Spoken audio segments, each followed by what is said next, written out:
¿Qué tal? ¿Cómo están? Qué gusto saludarle en Conciencia Televisión, una emisión más que estaremos con ustedes platicando de temas, por supuesto, que nos llaman mucho la atención y que son cuestiones políticas. Estamos en tiempos políticos, así que ello es lo que nos atrae el día de hoy. Hay dos temas interesantísimos que vamos a tratar. Uno de ellos ¿Es un fracaso la lucha contra la corrupción en el gobierno de Andrés Manuel López Obrador? Esta es una pregunta que nos estamos haciendo. Y la segunda, este método totalmente polémico, el que han seleccionado para dar las candidaturas en Morena, en este partido de Morena, vamos a platicar también de la vida es una tómbola, tómbola. Entonces, por ello vamos a platicar. ¿Y qué más? Que con los analistas políticos me da mucho gusto darle la bienvenida, como siempre, a Gabriel Ibarra Borja. Borja, ¿cómo estás? Siempre es un gusto estar aquí con ustedes. Y también a Alberto. Gracias, Nadia. ¿Cómo estás, Nadia? ¿Cómo estás, Gabriel? A todo tu auditorio. Oye, Gabriel viene de jugar golf, ¿ya lo viste? Sí, Se fue el frío y empieza la primavera. Sí. Sí, así es el cambio. Bueno, y también hay cambios en todo esto del gobierno y todo esto de los partidos políticos. Y nos gustaría mucho empezar, ¿qué te parece, Gabriel, sobre ¿es un fracaso la lucha contra la corrupción? Bueno, es pertinente la pregunta que haces, porque es el 6º año del gobierno de López Obrador y ya podemos medir si fue un éxito o un fracaso. Recordemos que fueron dos temas que enarboló López Obrador cuando fue candidato presidencial. Uno es la lucha por los pobres, primero los pobres, y la otra la lucha contra la corrupción.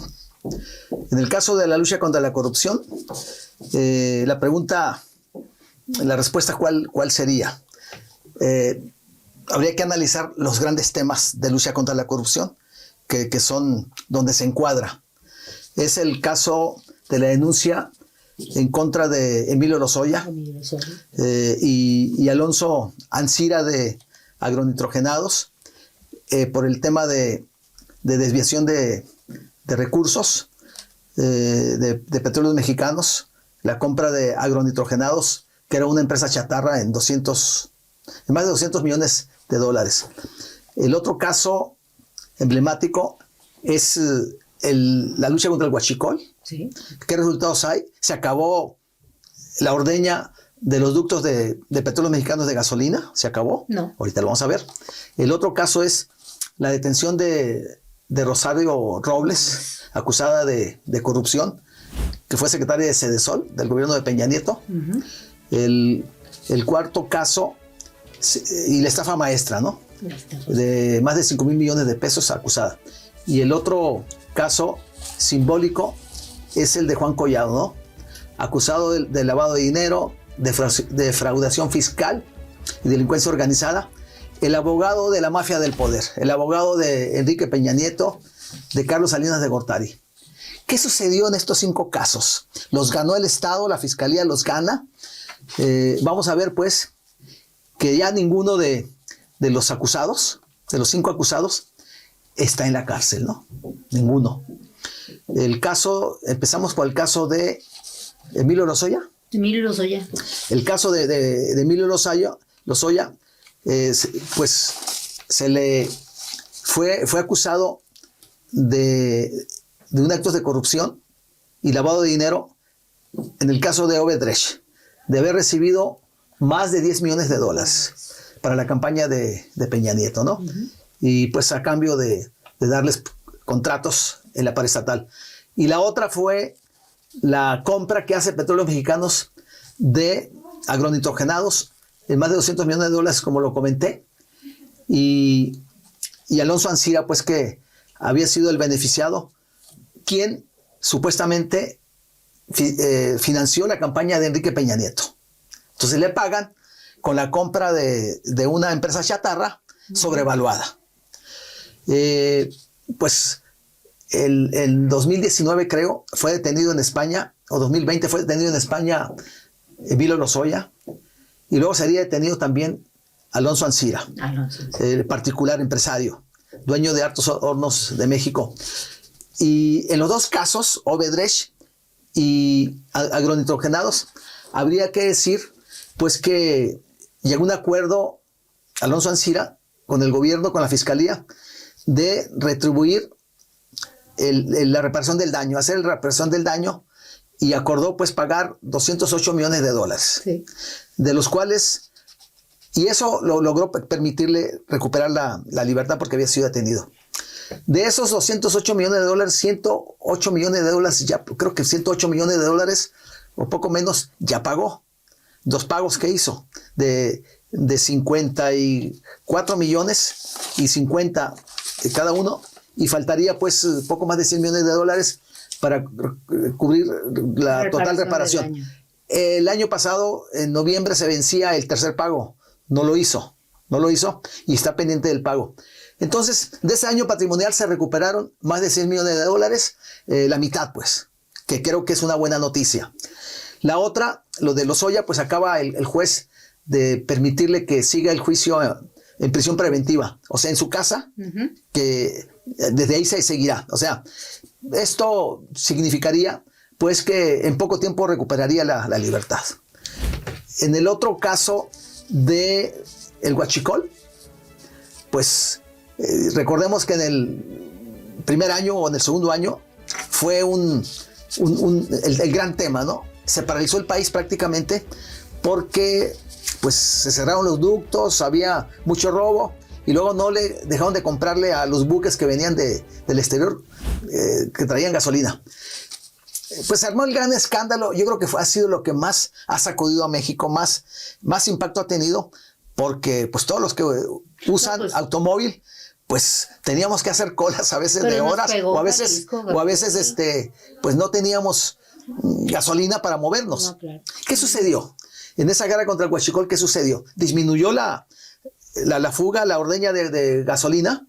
Pues vamos a ver que no, porque es 120% más de ordeñas que van en este momento, en estos 6 años. O sea, fue un fracaso la guerra contra el Huachicol. Ahí fracasó. El otro caso de Rosario Robles, pues estuvo la señora, estuvo cerca de 3 años privada de la libertad en la cárcel. Ella fue acusada de delincuencia organizada, lavado de dinero, en Sedesol, por el tema de la estafa maestra. Hace algunos meses fue liberada y fue exonerada por las licencias, ¿no? Por las licencias, y bueno, el juicio sigue, pero prácticamente pues fue un fracaso también en la lucha contra Rosario Robles. En el caso de Rosario Robles, habría que ver pues de esos 5,000 millones de pesos que fue la malversación, ¿dónde está ese dinero? ¿Se va a castigar a los otros? Yo creo que no. Yo creo que ahí se pierde, y es una derrota del gobierno de López Obrador. Y en el caso de Juan Collado, acusado de lavado de dinero, defraudación fiscal y delincuencia organizada, pues estuvo prácticamente 4 años en la cárcel. Y bueno, fue liberado en el pasado año, y nada más hay un delito por el que se le sigue, pero está en libertad, que es defraudación fiscal por 36.7 millones de pesos. En estos 5 casos, entonces, yo preguntaría, con los resultados que obtuvo la Fiscalía, ¿fue un triunfo o fue una derrota la lucha contra la corrupción de López Obrador, que fue su gran bandera? Alberto seguramente tiene otra opinión diferente a la mía. Ya escuché todo.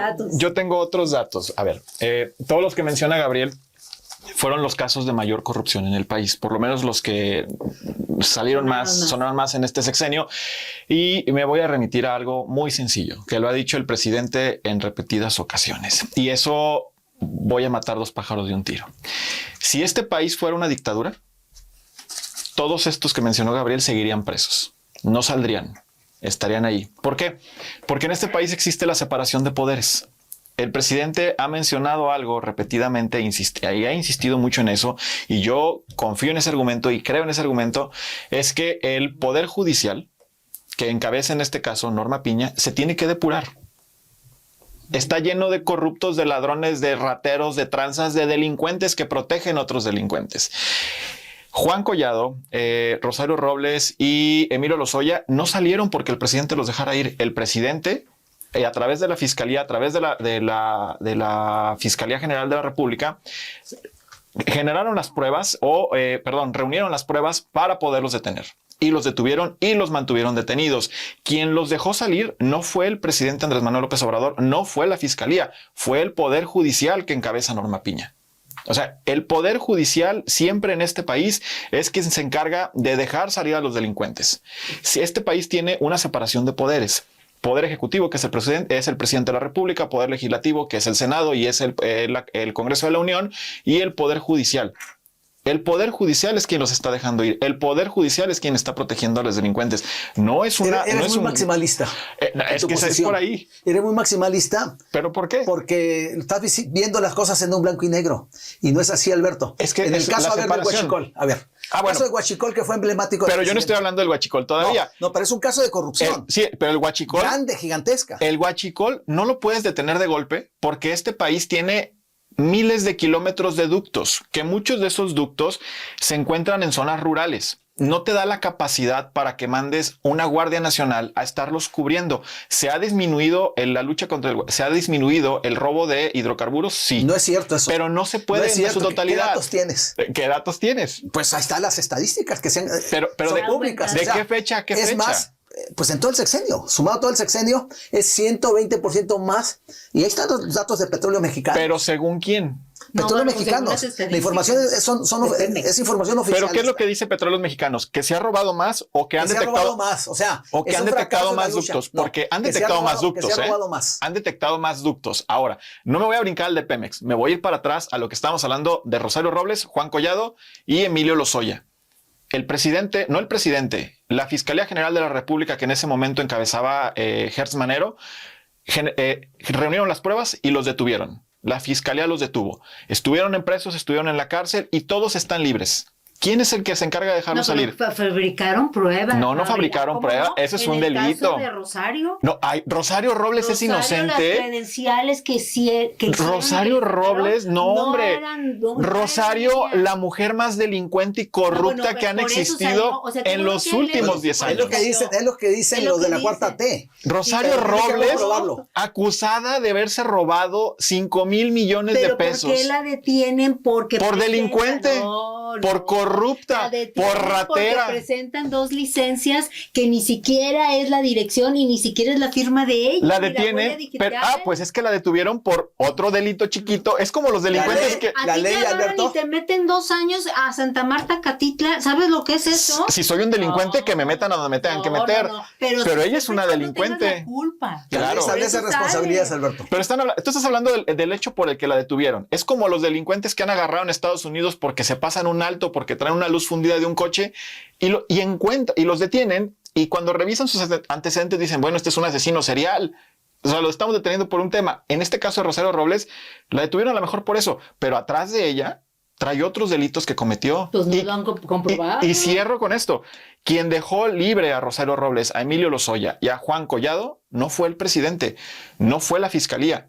Fue Norma Piña de la Suprema Corte de Justicia de la Nación. Ahí está el problema. Bueno, qué bueno que en este país hay leyes, ¿va? Porque si no todos estuviéramos en la cárcel. No. Porque hay muchas... Sí, seríamos una dictadura. Que están, no. Por eso hay leyes y por eso Norma Piña sigue los estándares y les deja a los jueces que hagan y decidan. Bueno, ahí está la prueba con Saldívar. Arturo Saldívar, hasta el presidente de la República dijo que había hablado con él. Imagínate qué vergüenza que haya hablado con él y que le diera línea de los casos de justicia, porque así lo dijo el presidente. Pero no dijo que le dio línea. No, él dijo que le encargaba. Entonces, cuando un presidente te dijo, te los encargo, pues ¿qué quiere decir? Señor, ¿qué quiere que haga? No creo. Entonces, Saldívar, la verdad es que ojalá la barra de abogados, el colegio de la barra de abogados, le quite su licencia de ser... Pero ¿por qué ese ensanchamiento con él? Pues, ya ni Rosario Robles. No, Rosario Robles es aparte. O sea, Rosario Robles estuvo cumpliendo 2 años en la cárcel que no tenía nada. Conclusión, licenciada, conclusión. Conclusiones. Mi conclusión es que ha sido un fracaso la lucha contra la corrupción del gobierno de López Obrador, y ahí están los 5 casos emblemáticos que señalé. En una sí logró recuperar la reparación del daño patrimonial, el caso de agronitrogenados, y en el otro de Huachicol, ahí están las estadísticas, es un fracaso, y los otros 3 igual Porque una cosa es lo que quiere el presidente y otra cosa es la que establecen las leyes. Y qué bueno que hay contrapeso y que funcione el Poder Judicial en este país. A ver. Mi conclusión es, se tiene que depurar la Suprema Corte de Justicia de la Nación porque está protegiendo delincuentes. Qué bueno que está la Suprema Corte de Justicia con Norma Piña y se puede llevar a cabo la justicia como debe de ser. Pero la mejor opinión es de usted. O sea, aquí lo expusimos y ojalá le haya gustado y nos acompañe en la siguiente emisión. Gracias.